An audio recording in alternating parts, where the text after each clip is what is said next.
കല്യാണ സദ്യയൊക്കെ കഴിച്ചു കഴിഞ്ഞ് കൈ കഴുകി വരികയായിരുന്നു ശ്രീകുട്ടി.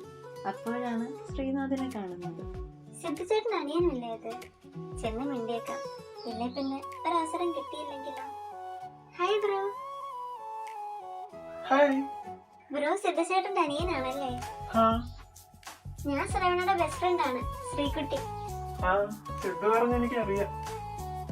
ബ്രോയ്ക്ക് വിരോധമില്ലെങ്കിൽ എനിക്കൊരു കമ്പനി തരുമോ? അതിനെന്താ? അവർ അങ്ങനെ സംസാരിച്ചിരിക്കുകയായിരുന്നു. ബ്രോ, നമ്മൾ ഇത്രയും പരിചയപ്പെട്ട സ്ഥിതിക്ക് നമുക്കൊരു പിക്ക് എടുത്താലോ? അതിനെന്താ? അതൊക്കെ ചോദിക്കേണ്ട ആവശ്യമുണ്ട്. അപ്പോഴാണ് ശ്രീനാഥിന്റെ അച്ഛൻ അങ്ങോട്ടേക്ക് നടന്നു വന്നത്.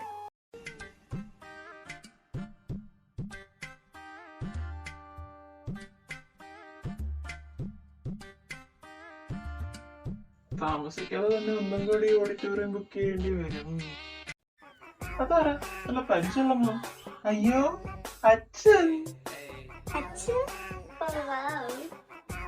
ഞാനെന്നാ അങ്ങോട്ട് ചെല്ലട്ടെ, ഇല്ലെങ്കിൽ എന്റെ കാര്യത്തിൽ ഒരു തീരുമാനമാകും. അച്ഛന് ഇപ്പൊ വരേണ്ട ആവശ്യം ഉണ്ടായിരുന്നു. അച്ഛൻ എന്ത് പരിപാടിയാ കാണിച്ച്? ഞാൻ എന്റെ ചെക്കനെ നൈസായിട്ട് സെറ്റാക്കി കൊണ്ട് വരുമല്ലായിരുന്നു. അവിടെ രണ്ടു മൂന്നെണ്ണം ഇല്ലടാ. അയ്യോ അച്ഛാ, ഞാനല്ല. ഈ ടൈം ആ കുട്ടിയാ ഇങ്ങോട്ട്. നന്നായി. ദേ വന്നല്ലോ മോളന്വേഷിച്ച ആള്. ശ്രീമോനെ, കല്യാണത്തിനൊക്കെ ആയതുകൊണ്ട് മോനോട് വിശേഷമൊന്നും ചോദിക്കാൻ പറ്റിയില്ല. ഫൈനലി നമ്മുടെ ഏറ്റവും വലിയ ആഗ്രഹം നടന്നു സിദ്ധുവേട്ട. നിനക്ക് സങ്കടമൊന്നുമില്ലേ? എന്തിനാ? സാധാരണ കല്യാണം കഴിയുമ്പോ കല്യാണ പെണ്ണുങ്ങളെ കരയുന്നതാ ഞാൻ കാണാറ്. അച്ഛനെ അമ്മേനെ പിരിയുന്ന സങ്കടത്തിൽ. ഞാനെന്തിനാ കരയുന്നേ? ഞാൻ എന്റെ നാട് വിട്ട് അങ്ങോട്ട് പോകുന്നില്ലല്ലോ. അച്ഛനെ അമ്മേനെ കാണണമെന്ന് തോന്നുമ്പം അങ്ങോട്ടേക്ക് പോയാ പോരെ? ഞാൻ ആദ്യമായി ഇങ്ങനൊരു കൊച്ചിനെ കാണുന്നു. സമയം കടന്നു. കല്യാണത്തിന് ശേഷം ശ്രീകുട്ടിയുടെ അമ്മയ്ക്ക് വേറൊരു സ്ഥലത്ത് പോകേണ്ട അത്യാവശ്യം ഉണ്ടായിരുന്നത് കൊണ്ട് അവരവിടേക്ക് പോയിരിക്കുകയായിരുന്നു. ശ്രീകുട്ടി അമ്മ വരുന്നതും കാത്ത് ഓഡിറ്റോറിയത്തിന്റെ ഫ്രണ്ടിൽ നിൽക്കുകയാണ്. അപ്പോഴാണ് ശ്രീനാഥ് ബൈക്ക് സ്റ്റാർട്ടാക്കുന്നത് അവൾ കണ്ടത്.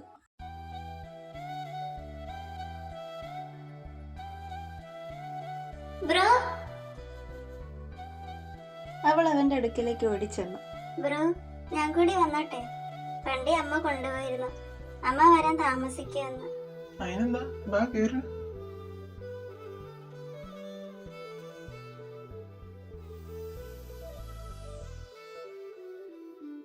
ആന്റി അങ്കിളും പോയോ? അവിടെ പോയി. തന്റെ ഫ്രണ്ടാളെ മിടിക്കുകയാണ് കേട്ടോ. സിദ്ധുവിനെ ഒരുപാട് മാറ്റിയെടുത്തു. സിദ്ധുചേട്ടൻ ഇത്രയും മാറാൻ കാരണം ഒരു സംഭവം ഉണ്ട്. എന്ത്?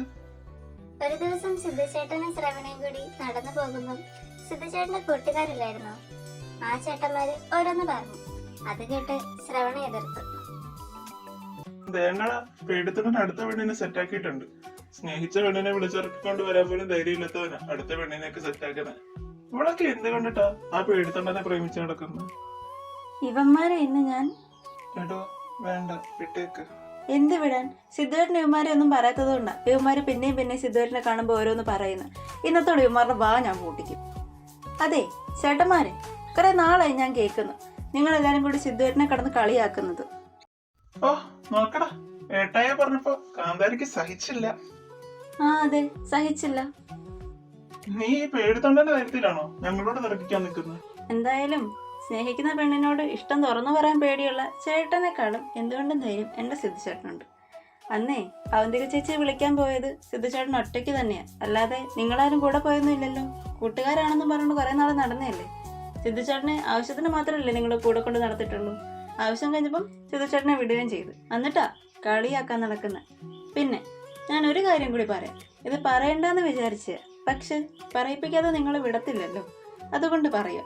നിങ്ങൾ പറഞ്ഞില്ലേ എന്ത് കണ്ടിട്ടാ ഈ പേടിത്തൊണ്ടന്റെ പുറകെ നടക്കുന്നതെന്ന്. എന്നാ കേട്ടോ, ഞാനും അവന്തിക ചേച്ചിയൊക്കെ സിദ്ധുചേട്ടനെ സെറ്റാക്കിയത്. വലിയ ധൈര്യം ഉണ്ടെന്ന് പറയുന്ന നിന്റെയൊക്കെ പുറകെ ഏത് പെൺപിള്ളാരാ വന്നിട്ടുള്ളത്? ഇന്നേ വരെ ഒരു പെണ്ണിനെയെങ്കിലും നീയൊക്കെ സെറ്റാക്കിയിട്ടുണ്ടോ?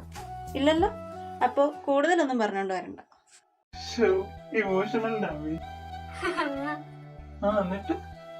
എന്നിട്ടെന്താ? പിന്നെ അമ്മമാരൊന്നും പറഞ്ഞില്ല. അവള് സ്കോർ ചെയ്തില്ലേ? തന്റെ ഫ്രണ്ടാണ് കൊള്ളാലോ. ഇതൊന്നും സിദ്ധു എന്നോട് പറഞ്ഞിട്ടേ ഇല്ല. അന്ന് അവള് സിദ്ധുചേട്ടന് വേണ്ടി അവന്മാരോട് തർക്കിക്കുന്ന കണ്ടപ്പോ തന്നെ അത്രയധികം സ്നേഹിക്കുകയും വിശ്വസിക്കുകയും ചെയ്യുന്ന അവൾക്ക് വേണ്ടി മാറി തുടങ്ങണമെന്ന് സിദ്ധുചേട്ടൻ തീരുമാനിച്ചു. പിന്നെ അവളുടെ പേരൻസും ബ്രോയുടെ പേരൻസും നല്ല കട്ട സപ്പോർട്ടീവ് ആയിരുന്നു. അതുകൊണ്ട് അവളെ നഷ്ടപ്പെടില്ല എന്ന് സിദ്ധുചേട്ടൻ ഉറപ്പായിരുന്നു. Thanks bro. ഓ, താങ്ക്സ് ഒക്കെ എന്തിനാണോ? ചുമ്മാ ഇരിക്കട്ടെ ബ്രോ. ആ, എന്നാ ഇരിക്കട്ടെ. ബ്രോ ഹാ, ബ്രോ 2 ദിവസം കഴിയുമ്പോ തിരിച്ചു പോവല്ലേ? അപ്പോ ഇനി പറയാനൊരു അവസരം കിട്ടിയെന്ന് വരത്തില്ല. അതുകൊണ്ട് ബ്രോയ്ക്ക് വിരോധം ഇല്ലെങ്കിൽ കുറച്ചു നാളെ കഴിയുമ്പം എന്നെയും കൂടി ആ വീട്ടിലേക്ക് കൊണ്ടുപോകൂ. പിന്നെന്താ, കൊണ്ടേക്കാം.